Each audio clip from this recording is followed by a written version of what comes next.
Hello दोस्तों, master study classes पे आप लोगों का एक बार फिर से हार्दिक स्वागत है। मैं अरुण शर्मा आपके लिए एक सुपर क्लास लेके आया हूँ। इतिहास की क्लास है और आज सिंधु घाटी सभ्यता हम स्टार्ट करने वाले हैं। कई पार्टों में हम इसको पूरा करने वाले हैं और सिंधु घाटी सभ्यता के छोटे छोटे जो टीजर्स हैं, जो वीडियोज़ हैं, आपके लिए बहुत लाभदायक होने वाले हैं। ठीक है, आज की जो क्लास है आपके लिए सुपर साबित होगी क्योंकि हाल ही में जो एग्जाम हो रहे हैं उनके लिए बहुत महत्वपूर्ण है। तो ध्यान से देखिएगा, सिंधु घाटी सभ्यता टॉपिक डाल दिया हमने। सिंधु घाटी सभ्यता, कोई भी चीज़ हम इतिहास में पढ़ते हैं तो सबसे पहले उसके समय काल का अध्ययन करते हैं। ठीक है, तो सिंधु घाटी सभ्यता का समय काल क्या रहा, तो दोस्तों मैं क्लियर कर देता हूं। सिंधु घाटी सभ्यता का जो समय काल है वो 2350 ईस्वी पूर्व से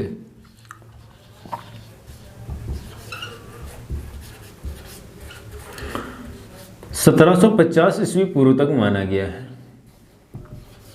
कब से कब तक माना गया है? 2350 ईस्वी पूर्व से 1750 ईस्वी पूर्व तक सिंधु घाटी सभ्यता का समय काल माना गया है। दोस्तों, अब सिंधु घाटी सभ्यता का समय काल बता दिया गया है 2350 से 1750 ईस्वी पूर्व, लेकिन अलग अलग जो इतिहासकार हैं उन्होंने अलग अलग आपको समय काल बताया है। लेकिन ऑथेंटिक चीज मैंने आपके सामने ऊपर लिख दी है कि सिंधु घाटी सभ्यता का समय काल क्या बताया जाता है। 2350 ईस्वी पूर्व से 1750 ईस्वी पूर्व सिंधु घाटी सभ्यता का समय काल मित्रों बताया जाता है। तो यहाँ तक समझ में आ गया होगा। आगे देखिए, सिंधु घाटी सभ्यता कैसी सभ्यता थी? तो सिंधु घाटी सभ्यता दोस्तों कांस्य युगीन सभ्यता थी।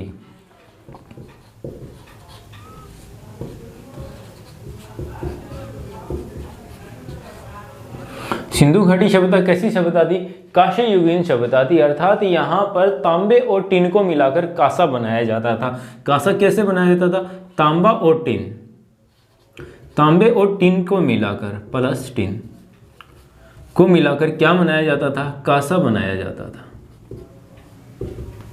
तांबे और टीन को मिलाकर मित्रों क्या बनाया जाता था? कांसा बनाया जाता था। ठीक है, तांबे और टीन को मिलाकर हमने क्या बना दिया?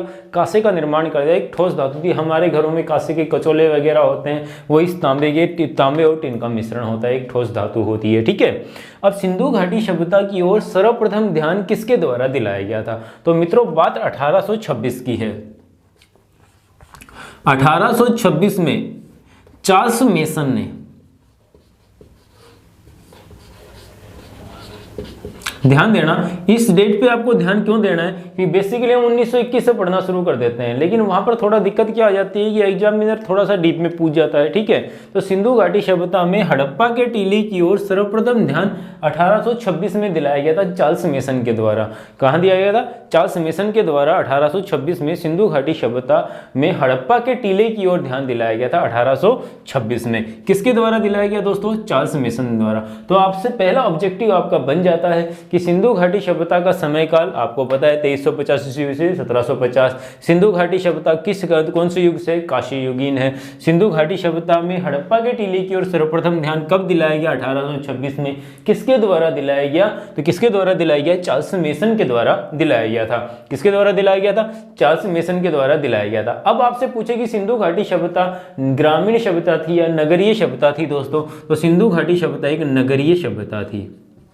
सिंधु घाटी सभ्यता शहरी सभ्यता थी, नगरीय सभ्यता थी। और सिंधु घाटी सभ्यता में नगरों का जो निर्माण है ग्रिड पद्धति के आधार पर हुआ था, अर्थात उसके एक दूसरे रास्ते चौराहे पर काटते थे। आपस में जो रास्ते थे, मेन रास्ते थे, उसके कहां पे काटते थे? चौराहे पे काटते थे, जिसे हम ग्रिड पद्धति कहते हैं, जिसे ऑक्सफोर्ड पद्धति भी कहा जाता है मित्रों। ठीक है, यह एक नगरीय सभ्यता थी, कांस्य युगीन सभ्यता थी। इसके जो मूल निवासी थे मित्रों, इसके रहने वाले थे मूल निवासी द्रविड़ लोग थे। इसके मूल निवासी कौन थे? द्रविड़ लोग थे।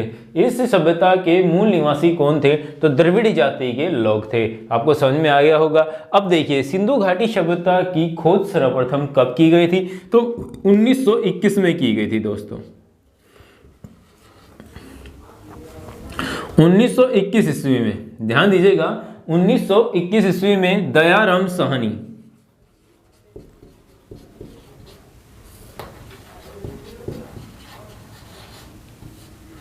1921 में दयाराम साहनी और माधव स्वरूप वत्स,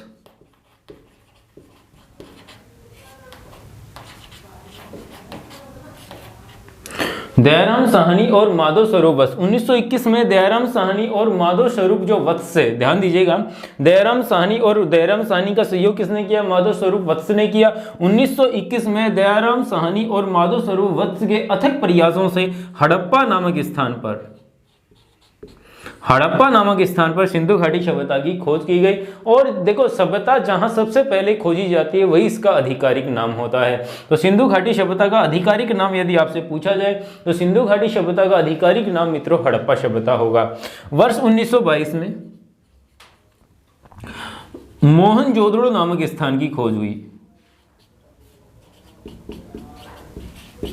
कौन से स्थान की खोज हुई? मोहनजोदड़ो नामक स्थान की खोज हुई और इसके खोजकर्ता थे R.D. बनर्जी।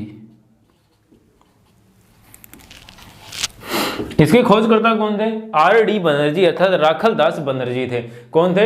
राखलदास बनर्जी ने 1922 में मोहनजोदड़ो की खोज की। किसकी खोज की? मोहनजोदड़ो। तो मोहनजोदड़ो के खोजकर्ता कौन थे? R.D. बनर्जी थे। और दोस्तों, मोहनजोदड़ो का स्थानीय भाषा में जो अर्थ है वो क्या है? मृतकों का टीला। क्या अर्थ है? मृतकों का टीला। ठीक है, देखो आपको मैं एक बात बता देता हूं, 1924 में इस सभ्यता को पूर्ण रूप से नामांकित कर दिया गया था। भाई खोज कब हुई? 1921 में, दूसरे स्थल की 1922 में। लेकिन इसको सिंधु घाटी सभ्यता नाम क्यों दिया गया, कब दिया गया? सबसे इंपॉर्टेंट बात क्या है, कब दिया गया? तो 1924 में दोस्तों, कब याद रखना, 1924 में जॉन मार्शल नामक एक व्यक्ति थे। 1924 में जॉन मार्शल ने सिंधु घाटी सभ्यता को क्या कहा? इसका नाम सिंधु सभ्यता नाम कब दिया गया? 1924 में दिया गया जॉन मार्शल के द्वारा, क्योंकि यह जो सभ्यता थी सिंधु नदी और उसकी प्रमुख सहायक नदियों के आसपास विकसित हुई थी। इसके कारण जॉन मार्शल ने 1924 में इस सभ्यता को सिंधु घाटी सभ्यता नाम दिया गया और हड़प्पा नामक स्थान पर सबसे पहले खोज करने के कारण इस सभ्यता को आधिकारिक रूप से हड़प्पा नाम भी दिया गया।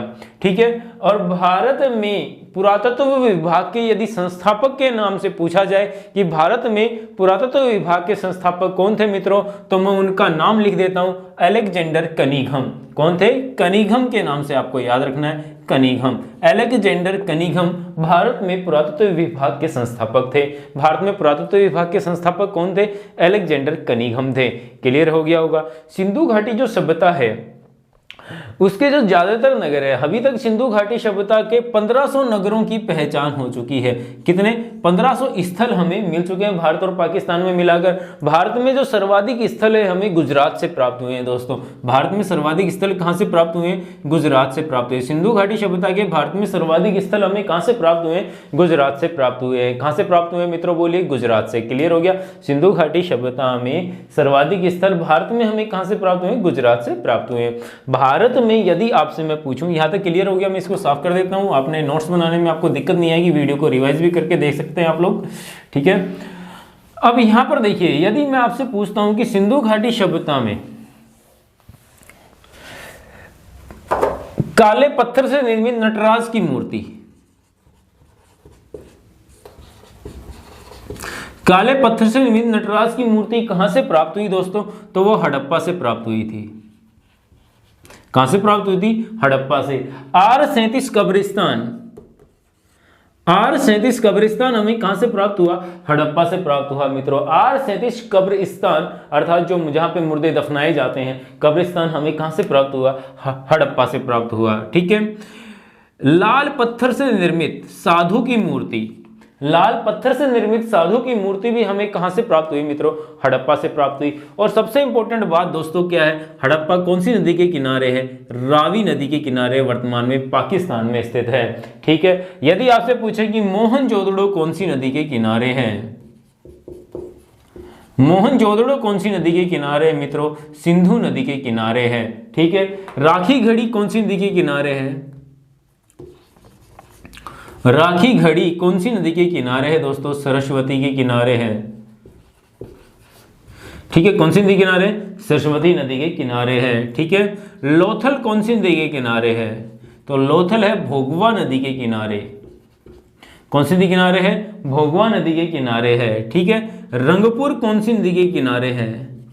तो रंगपुर दोस्तों मादर नदी के किनारे है। कौन सी नदी के किनारे है? मादर नदी के किनारे है। रोपड़ कौन सी नदी के किनारे है?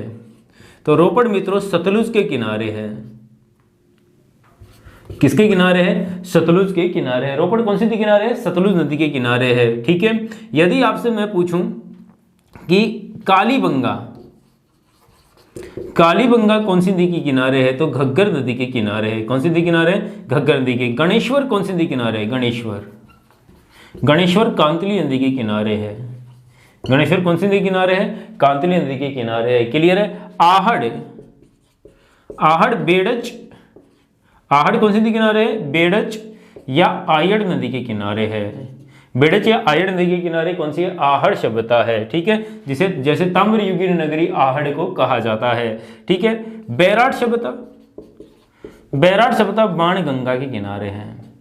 तो देखो इस चीज से आपको कुछ ध्यान आ रहा होगा कि जो प्रमुख स्थल हैं ये कहाँ से मिले? नदियों के किनारे से मिले। इससे हमें एक बात याद आई है कि जो सिंधु घाटी सभ्यता के लोगों का जो प्रमुख व्यवसाय था वो प्राथमिक व्यवसाय हुआ करता था। अर्थात प्राथमिक व्यवसाय में क्या आते हैं दोस्तों? कृषि करना, आखेट करना, मछली पालन करना, ठीक है, पशुपालन करना। ठीक है, कृषि करना, पशुपालन करना, मछली पालन करना, आखेट करना। इसके लिए लोगों को नदियों के किनारे बसना आवश्यक होता था कि ये पहले इंजन वगैरह, पंप सेट वगैरह होते नहीं थे कि दूर दूर तक पानी ले जाया जा सके। नालियों के द्वारा वहां पर सिंचाई की जाती थी, है ना। तो इसके कारण से ये लोग कहाँ? नदियों के किनारे बसना ज्यादा पसंद करते थे। अब मैं थोड़ा सा आगे बढ़ता हूं, ध्यान से देखिएगा। सिंधु घाटी सभ्यता में सबसे बड़ा स्नानागार कहां से प्राप्त हुआ? देखो सिंधु घाटी सभ्यता में सबसे बड़ी सामूहिक इमारत का यदि जिक्र हो कि सिंधु घाटी सभ्यता की सबसे बड़ी सामूहिक इमारत कौन सी है, तो विशाल स्नानागार है। ठीक है, जो मोहनजोदड़ो से प्राप्त हुआ। सिंधु घाटी सभ्यता की सबसे बड़ी सामूहिक इमारत पूछे, सामूहिक इमारत बता रहा हूं, यदि आपसे पूछा जाए सबसे बड़ी इमारत तो विशाल अन्नागार होगा। विशाल अन्नागार को अपन धानागार भी कहते हैं।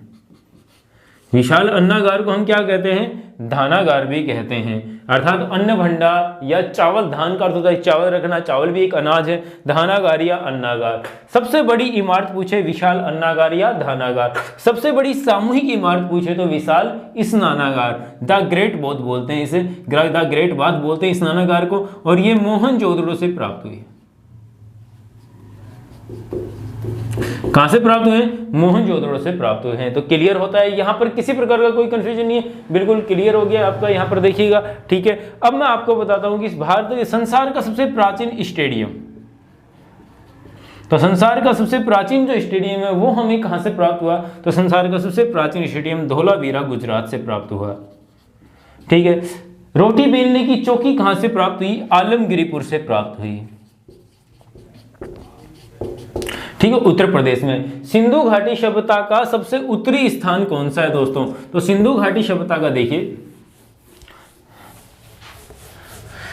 यदि आपसे पूछे कि सिंधु घाटी सभ्यता किस स्थिति में बहती तो बसी हुई है, तो ट्रायंगल आकार में बसी हुई है, अर्थात त्रिभुजाकार स्थिति में बसी हुई है। सिंधु घाटी सभ्यता का सबसे उत्तरी स्थल है वो मांदा है, और मांदा है जम्मू कश्मीर में चिनाब नदी के किनारे है दोस्तों। कौन सी नदी के किनारे? चिनाब नदी के किनारे।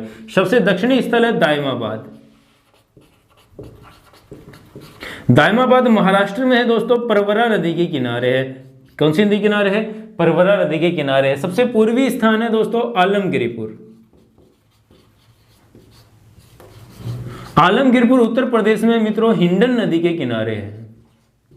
कौन सी नदी किनारे? हिंडन है। सबसे पश्चिमी स्थल है सुतकागेडोर, और सुतकागेडोर कहां पर है? बलूचिस्तान में है, और ये दासक नदी के किनारे या दासक नदी के किनारे बोलते हैं हम, किनारे स्थित है। सिंधु घाटी सभ्यता लगभग 13 लाख वर्ग किलोमीटर पर फैली हुई मित्रों। एग्जैक्ट पूछेगा तो 12,99,600 वर्ग किलोमीटर पर ये फैली है। कितनी है? 12,99,600 वर्ग किलोमीटर पर सिंधु घाटी सभ्यता का फैलाव है, सिंधु घाटी सभ्यता फैली हुई है। तो यहाँ तक क्लियर हो गया होगा, कोई कंफ्यूजन नहीं है, आपको समझ में आ गया होगा। ठीक है, आगे की डिटेल जो संपूर्ण सिंधु घाटी सभ्यता है, ये छोटी जो इंपॉर्टेंट टॉपिक आपसे पूछे जाने वाले थे आज मैंने क्लियर करवाए। पूरी विस्तार से जो सिंधु घाटी सभ्यता है पूरी बड़ी क्लास आपकी लाइव चलेगी, उसके लिए आपको थोड़ा सा वेट करना पड़ेगा। यदि वीडियो अच्छी लगी हो तो सब्सक्राइब कीजिए, शेयर कीजिए, दोस्तों लाइक कीजिए। धन्यवाद।